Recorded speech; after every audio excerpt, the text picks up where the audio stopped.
मेरे प्रिय कैडेट्स, आप सभी को मेरा नमस्कार। तो अब हम जो है आपका जो पाठ्य पुस्तक है स्पर्श भाग 1 के अंतर्गत गद्य भाग में से जो है तीसरा अध्याय वैज्ञानिक चेतना के वाहक चंद्रशेखर वेंकटरामन, इसका हम लगातार जो है अध्ययन कर रहे हैं। यह एक वैज्ञानिक जो है जिज्ञासा की और आकर्षित करने वाली जो है एक अध्याय है। इसके वजह से मैं आशा करता हूं कि आपको भी जो है इसमें आगे क्या होगा, वेंकटरमन जो है रामन के बारे में जानने की जिज्ञासा आपके मन में भी होगी। तो अब तक जो है हमने धीर रंजन मालवीय इसके लेखक हैं, उनके बारे में संक्षिप्त परिचय हमने जाना। और इस पाठ का जो अध्याय करने से पहले आगे का भाग एक बार फिर से जो है हम जो अब तक क्या हुआ उसे देखेंगे। तो ये जो रामन हैं, इन्होंने नीली समुद्र की जो नीली आभा किस प्रकार होती है उसका अध्ययन किया। इन्होंने जब 1921 को जो है ये समुद्र यात्रा कर रहे थे, तब इन्होंने देखा कि ये समुद्र नीला क्यों होता है और उसके पर इन्होंने शोध कार्य करना प्रारंभ किया। जब इसका जो है रहस्य जाना तो ये विश्वविख्यात बन गए। और इनका जो जन्म है 7 नवंबर 1888 में तमिलनाडु के तिरुचिरापल्ली में इनका जन्म हुआ। और ये भी आपको ध्यान में रखना चाहिए कि इनके पिताजी जो हैं एक गणित और भौतिकी के विषय के शिक्षक थे। इसके वजह से जो है इनके जो बचपन में जो है पिता के द्वारा गणित और भौतिकी में जो है ज़्यादा लगाव, यानी पढ़ाने के कारण ज़्यादा लगाव था। और इनका जो विश्वविख्यात बनने का जो कारण है उसके पीछे कहीं ना कहीं इनके पिताजी का बहुत बड़ा हाथ है। ये बचपन से ही जो है बहुत ही क्यूरियासिटी, यानी मस्तिष्क में जो है विज्ञान के रहस्यों को जानने के लिए जिज्ञासा थी। और एमए और बाद में बीए और एमए करने के बाद जो है शोध कार्य के दरमियान जो है यह पूरा अपना जीवन जो है शोध कार्य में रखना चाहते थे।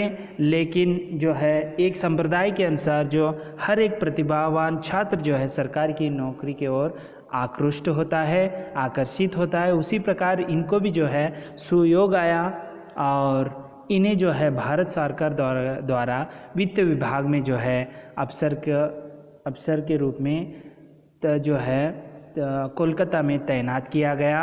वहाँ पर भी जो है इनका जो शोध कार्य है उसे रुकने नहीं दिया। वहाँ पर जो है बहु बाजार के समीप जो है Indian association for the cultivation of science, वहाँ पर जो है पहली बार डॉक्टर महेंद्र लाल सरकार द्वारा यह जो है पहली बार नया वाला प्रयोगशाला ओपन किया था। और वहाँ पर जो है बहुत सारे साधन जो है कम थे, फिर भी जो है वेंकटरमन काम चलाऊ उपकरणों से ही वे प्रयोग में शोध कार्यों में जो है निरत रहे। और इनकी इच्छा शक्ति के अनुसार जो है यह भौतिक विज्ञान में बहुत ही सुप्रसिद्ध हुए। ना केवल इतना ही इन्होंने ये किया, उसके साथ साथ जो है अभी हमने जो है समुद्र नीला क्यों है इसका हमने जानकारी जो है उन किस प्रकार है उसे नहीं जाना। तो पहले इसी बीच जो है इन्होंने वाद्य यंत्रों पर भी जो है रहस्य को भेदने का प्रयत्न किया। उसके अनुसार वाद्य यंत्रों का अध्ययन करते हुए वे देश विदेशियों में दोनों प्रकार के वाद्य यंत्र को किस प्रकार अंतर हैं, क्या इसमें जो है बदलाव हैं, इसे जानने का प्रयास जो है किया है और आपके पाठकों के सामने रखने का प्रयास किया है। तो यहाँ तक हमने पिछले वीडियो के अंतर्गत देखा। अब हम आगे का देखेंगे किस प्रकार वाद्य यंत्रों को जो है उन दोनों का जो है अंतर बताते हैं। वाद्य यंत्र आप देख सकते हैं यहाँ पर। वाद्य यंत्रों पर किए जा रहे शोध कार्यों के दौरान उनके अध्ययन के दायरे में जहाँ वायलिन, चाइलो या पियानो जैसे विदेशी वाद्य यंत्र आए। विदेशी यंत्र जो हैं आपने देखा होगा क्या है, एक तो वायलिन, चैलो और पियानो जो हैं विदेशी ये वाद्य यंत्र हैं। तो उसी प्रकार भारत में जो हैं वही वीणा, तानपुरा और मृदंगम पर भी इन्होंने काम किया। तो वीणा और तानपुरा का यहाँ पर मैं चित्र आपको दिखाता हूँ। पहला जो चित्र है अपने जो है लेफ्ट साइड में वो वीणा है और राइट साइड में जो है वह तानपुरा है। मैंने वायलिन और चैलो पियानो का जो है ज़्यादातर आपने देखा होगा, इसीलिए विदेशी जो वाद्य यंत्र हैं उसे इसीलिए मैंने उनका चित्र नहीं दिखाया, केवल वीणा और तानपुरा का आपको दिखाया है। इन दोनों के बीच जो है उन्होंने काम किया विदेशी और जो है देसी में। उन्होंने वैज्ञानिक सिद्धांतों के आधार पर पश्चिमी देशों की इस भ्रांति को तोड़ने की कोशिश की। पश्चिमी यानी यहाँ पर जो विदेशी हैं, कोशिश की कि भारतीय वाद्य यंत्र विदेशी वाद्य यंत्रों की तुलना में घटिया हैं। तो यहाँ पर इन्होंने क्या रहस्य को ये किया कि भारतीय जो वाद्य यंत्र हैं जो विदेशी से भी कई अच्छे हैं, ठीक है। ऐसे यहाँ पर अलग रूप में कहा है कि पश्चिमी जो यंत्र हैं वो भारतीय वाद्य यंत्रों से विदेशी वाद्य यंत्र की तुलना में घटिया हैं। वाद्य यंत्रों के कंपन के पीछे छिपे गणित पर उन्होंने अच्छा खासा काम किया और अनेक शोध का पत्र भी प्रकाशित किए। तो देखिए इसके ऊपर जो है रिसर्च कर उन्होंने जो है कौन से अच्छे हैं और किस तरह इसमें जो है गणित छुपी हुई है, गणिती छुपी हुई है, इन सभी को रहस्य को जो है अपने शोध पत्र में जो है इन्होंने लिखकर जो है प्रकाशित किया है, ताकि दूसरे शोधकर्मी जो हैं उसे देखकर जो है आसानी से समझ सके। चलिए आगे बढ़ते हैं। तो आपको ये समझ में आया होगा कि जो वाद्य यंत्रों पर किस तरह विदेशी और देसी में किस प्रकार जो हैं इन्होंने जो है उसमें भी शोध कार्य कर जो है उनका अंतर जो बताकर एक शोध पत्र जो है प्रकाशित किया, ताकि दूसरे भी सीख सके। चलिए आगे बढ़ते हैं। उस जमाने के प्रसिद्ध शिक्षा शास्त्री सर आशुतोष मुखर्जी को इस प्रतिभावान युवक के बारे में जानकारी मिली। तो देखिए एक तो ऐसे बहुत सारे शोध कार्य कर रहे थे। एक तो कोलकाता में वित्त विभाग में ये काम कर रहे थे, वाद्य यंत्रों पर भी इन्होंने काम किया। उस समय जो शिक्षा शास्त्री थे आशुतोष मुखर्जी जो हैं इस युवक पर प्रभावित हुए, यानी सीवी रामन पर। उन्हीं दिनों कलकत्ता विश्वविद्यालय में प्रोफेसर का नया पद सृजित हुआ था, यानी रचा हुआ था, यानी खुला हुआ था। मुखर्जी महोदय ने रामन के समक्ष प्रस्ताव रखा कि वे सरकारी नौकरी छोड़कर कलकत्ता विश्वविद्यालय में प्रोफेसर का पद स्वीकार कर ले। एक तो कलकत्ता में ही इन्होंने जो है बहुत सारे शोध कार्य करने लगे, तो इसी वजह से जो है वहाँ से जो शिक्षा शास्त्री जो है आशुतोष मुखर्जी जो है वे प्रभावित होकर उन्हें कलकत्ता विश्वविद्यालय में प्रोफेसर का पद स्वीकार करने के लिए आह्वानित किया। रामन के लिए यह एक कठिन निर्णय था। रामन के लिए उस समय जो है यह कठिन निर्णय था। उस जमाने के हिसाब से वे एक अत्यंत प्रतिष्ठित सरकारी पद पर थे। वित्त विभाग यानी बहुत ही बड़ा जो है बहुत बड़ा ही पद होता है, उस पद पर थे, जिसके साथ मोटी तनख्वाह और अनेक सुविधाएं जुड़ी हुई थी। देखिए इसीलिए जो है महान व्यक्ति क्यों बनते हैं, सुख सुविधाओं को छोड़कर जहाँ कम सुविधा वाले हैं वहाँ पर जो है अपना ज़्यादातर वहाँ पर प्रयोग करके जो है देश को एक विज्ञान क्षेत्र में जो है बढ़ावा देने की वजह से ये विश्वविख्यात बन गए। तो एक तो उनके पास जो है मोटी तनख्वाह मिलती थी, अनेक सुविधाएं जुड़ी हुई थी। उन्हें नौकरी करते हुए 10 वर्ष बीत चुके थे। ऐसे हालात में सरकारी नौकरी छोड़कर कम वेतन और कम सुविधा वाली विश्वविद्यालय की नौकरी में आने का फैसला करना हिम्मत का काम था। देखिए आजकल स्वार्थी हैं, अपना पेट भरे तो बस है। तो इसीलिए इसी बीच जो है सरकारी नौकरी जो है उनकी वित्त विभाग में बहुत ही बड़ी अच्छी तनख्वाह थी, सुविधा वाली थी। लेकिन उस समय जो है विश्वविद्यालय में जो प्रोफेसर का नौकरी थी वह कम वेतन वाली थी और कम सुविधा वाली थी। जो यह नौकरी छोड़कर जो है विश्वविद्यालय में पढ़ाने जाना यह एक हिम्मत का काम था। तो देखेंगे आगे वे सरकारी नौकरी छोड़कर जो है विश्वविद्यालय आते हैं कि नहीं। रामन सरकारी नौकरी की सुख सुविधाओं को छोड़ सन 1917 में कलकत्ता विश्वविद्यालय की नौकरी में आ गए। तो देखिए इसीलिए यह महान व्यक्ति कहलाते हैं, क्योंकि रामन ने जो है 1917 को जो है उन्होंने सुख सुविधा वाली नौकरी छोड़कर कलकत्ता विश्वविद्यालय की नौकरी को पा लिया। उनके लिए सरस्वती की साधना सरकारी सुख सुविधाओं से कहीं अधिक महत्वपूर्ण थी। उस समय जो है सरस्वती यानी विद्या ही सबसे बड़ा जो है सुख सुविधा से भी ज़्यादा है करके उन्होंने महत्व समझा था।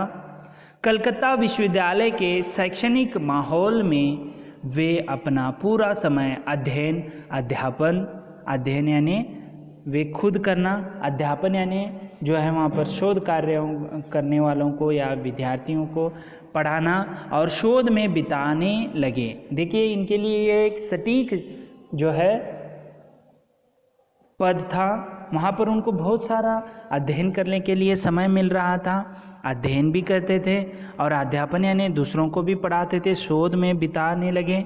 4 साल बाद यानी सन 1921 में समुद्र यात्रा के दौरान जब रामन की मस्तिष्क में समुद्र के नीले रंग की वजह का सवाल हिलोरे यानी वे लहर उठने लेने लगा, तो उन्होंने आगे इस दिशा में प्रयोग किए, जिसकी परिणति यानी परिणाम से रामन प्रभाव यानी रामन इफेक्ट की खोज के रूप में हुई। तो आपको पता है समुद्र यात्रा 1921 में कर रहे थे।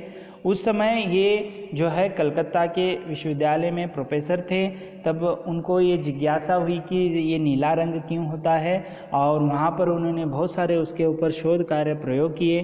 तभी जाकर जो है उन्होंने रामन इफेक्ट यानी रामन प्रभाव का खोज किया, तभी से वे विश्वविख्यात बन गए। तो चलिए आगे किस प्रकार जो है रामन का जो विश्वविख्यात बनने का जो रामन प्रभाव है, रामन इफेक्ट के बारे में जानेंगे। यहाँ पर जो है थोड़े वैज्ञानिक शब्द आते हैं, आपको मैं हिंदी में भी बताऊंगा। रामन ने अनेक ठोस यानी पक्के यानी जो मजबूत, रवो यानी खनिज है, ठीक है, रवो और तरल यानी लिक्विड पदार्थों पर प्रकाश की किरण के प्रभाव का अध्ययन किया। तो पहले तो ये नीला रंग जानने के लिए जो है तरल हो या रवे खनिजदार वस्तुओं पर जो है प्रकाश का किरणों का प्रभाव जो है इन्होंने प्रयोग किया। उन्होंने पाया कि जब एक वर्णीय प्रकाश की किरण किसी तरल या ठोस रवेदार पदार्थ से गुजरती तो गुजरने के बाद उसके वर्ण में परिवर्तन आता। एक तो उन्होंने ठोस यानी बहुत ही मजबूत जो है उसके ऊपर जो है किरणों को डालने के बाद किस प्रकार प्रकाश जो है फैलता है। उसके बाद खनिज के ऊपर उन्होंने प्रयोग किया, और तरल यानी लिक्विड जल पदार्थ लिक्विड के पदार्थों पर भी जो है प्रकाश का इन्होंने जो है प्रयोग किया। तब जाकर इन्होंने जो है वर्णों में जो है परिवर्तन इन्होंने देखा, वहाँ पर बहुत सारे परिवर्तन इन्होंने देख लिया। वजह यह होती है कि एक वर्णीय प्रकाश की किरण के फोटॉन, जो आपने देखा होगा एक चित्र में मैंने दिखाया था, उन्होंने प्रोटॉन और न्यूट्रॉन को पकड़े हुए। फोटॉन जब तरल या ठोस रवे से गुजरते हुए अनेक अणुओं से टकराते हैं तो इस टकराव के परिणाम स्वरूप वे या तो ऊर्जा का कुछ अंश खो देते हैं या पा जाते हैं।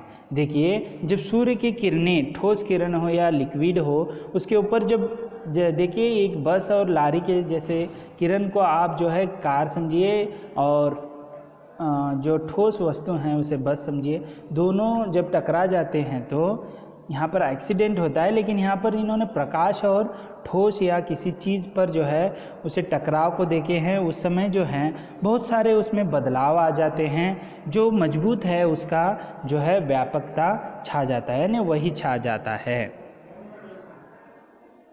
बदलाव भी जो देखा जा सकता है। एक वर्णीय प्रकाश की किरणों में सबसे अधिक ऊर्जा बैंगनी रंग के प्रकाश में होती है। बैंगनी रंग यानी जो बैंगन का रंग होता है, नीला ज़्यादातर। यहाँ पर आपको देखिए, मैं यहाँ पर आपको दिखा सकता हूँ। यहाँ पर देखिए बैंगनी रंग जो है, दूसरा रंग अंदर से जो है बैंगनी रंग, यानी आपको दिख सकता है कि जो बैंगन कलर का रंग है वह ज़्यादातर जो है तेज होता है। यहाँ पर मैंने रेनबो भी आपको दिखा रहे हूँ कि उसमें 7 वर्णीय रंग जो हैं आप देख सकते हैं, ज़्यादा जो होता है वही जो है आपको दिखने में मिलता है। तो रामन जी यहाँ पर क्या कह रहे हैं, वही कह रहे हैं कि जो दोनों ही स्थितियाँ प्रकाश के वर्ण में बदलाव लाती है। एक वर्णीय प्रकाश की किरणों में जब सबसे अधिक ऊर्जा बैंगनी रंग के प्रकाश में होती है। तो बैंगनी यानी जो आपको पता है कि जो बैंगन का कलर नीला होता है। बैंगनी के बाद क्रम से नीले, तो उसके बाद कौन सा रंग, नीला रंग जो है उससे कम दिखता है। उसी प्रकार आसमानी यानी आप यहाँ पर देख सकते हैं जो तीसरा रंग, पहला जो है बैंगनी कलर है, अंदर से देखिए बाहर से नहीं, बैंगनी है, उसके बाद नीला है, उसमें आसमानी यानी जो स्काई कलर कहते हैं। उसके बाद जो है पीला रंग, उसके बाद जो है हरा रंग है, उसके बाद पीला रंग आता है, उसके बाद नारंगी यानी ऑरेंज कलर का आता है, उसके बाद जो है आप देख सकते हैं लाल कलर जो है बाद में दिखता है। जो कम छोटा है वो ज़्यादा प्रभावशाली है, दिखता है, ठीक है। जो ज़्यादा बना हुआ है वो कम दिखने लगता है, ये आपको ध्यान में रखना है, ठीक है। ये किसी पदार्थ पर टकरा जाता है। तो देखिए आप जब वर्षा होती है तो कणों पर जो आपको दिखते नहीं है वो आसमान में होते हैं, उसे टकराने पर ये रेनबो बनता है। बनने के बाद जो है प्रकाश उसमें मिलने के बाद जो है ये जो है रेनबो बनता है। जो 7 कलर यहाँ पर दिखाया है सबसे जो है प्रभावी वो बैंगनी रंग में कहलाती है। और सबसे कम जो है यानी बैंगनी के बाद नीले, उसके बाद आसमानी, उसके बाद हरा, पीला, नारंगी और लाल यहाँ पर मैंने दिखाया है आपको, ठीक है। इस प्रकार वर्ण का नंबर जो हैं आते हैं। इस प्रकार लाल वर्णीय प्रकाश की ऊर्जा सबसे कम होती है। आप देख सकते हैं लाल वर्णों की जो ये है वो कम होती है, ठीक है, उसका प्रकाश जो है दिखना वो कम होता है। इस प्रकार लाल वर्णीय प्रकाश की ऊर्जा सबसे कम होती है। एक वर्णीय प्रकाश तरल या ठोस रंगों से गुजरते हुए इस प्रकार में ऊर्जा खोता या पाता है, उसी हिसाब से उसका वर्ण परिवर्तित हो जाता है। तो आपको अभी समझ में आ रहा होगा कि जब आपके आसमान में बहुत सारे ऐसे कण होते हैं, जब प्रकाश उस पर जो है टकरा जाते हैं, उसी प्रकार जो है टकराने के समय जो है यह रेनबो जो बारिश के समय आपको दिखता है। तो उसी प्रकार आपको यहाँ पर ये ध्यान में रखना है। इस पाठ के अंतर्गत हमने क्या देखा, एक तो वाद्य यंत्रों के बारे में जाना, विदेशी और देसी वाद्य यंत्र। उसके बाद उन्होंने शिक्षा शास्त्री आशुतोष मुखर्जी जो है एक प्रस्ताव रखते हैं प्रोफेसर का। उन्होंने सुख सुविधा वाली नौकरी छोड़कर जो है 1917 में इन्होंने विश्वविद्यालय जो है प्रोफेसर के तौर पर वहाँ पर नियुक्त हुए और अध्ययन, अध्यापन, शोध कार्य आगे बढ़ाया। तब उन्होंने जो है इस नीला ही क्यों होता है उसका अध्ययन करने लगे। तो यहाँ पर आपने देखा कि 7 रंगों के बारे में आपको जानकारी मिली। जो सबसे तेज होता है, जो प्रभावशाली होता है वो है बैंगनी रंग, जो पहला है अंदर से, और अंतिम जो है वो है लाल रंग। यहाँ तक आपने जो है अध्ययन किया। तो अगले वीडियो में देखेंगे। तो ये तो जाना कि कण में जो है प्रकाश का जो है जब टकराव होने से जो है ऐसे 7 रंगों का प्रभाव जो है दिखने लगता है। आगे देखेंगे कि आगे प्रोटॉन और न्यूट्रॉन में किस तरह उन्होंने प्रयोग किया, बाद में उनका जो किस प्रकार उन्होंने अपने जो है अणु परमाणु के बारे में किस तरह अध्ययन किया और वैज्ञानिक क्षेत्र में किस तरह आगे बढ़े और रामन इफेक्ट के बारे में किस तरह प्रयोग किया, वह हम अगले वीडियो में देखेंगे। तब तक के लिए धन्यवाद।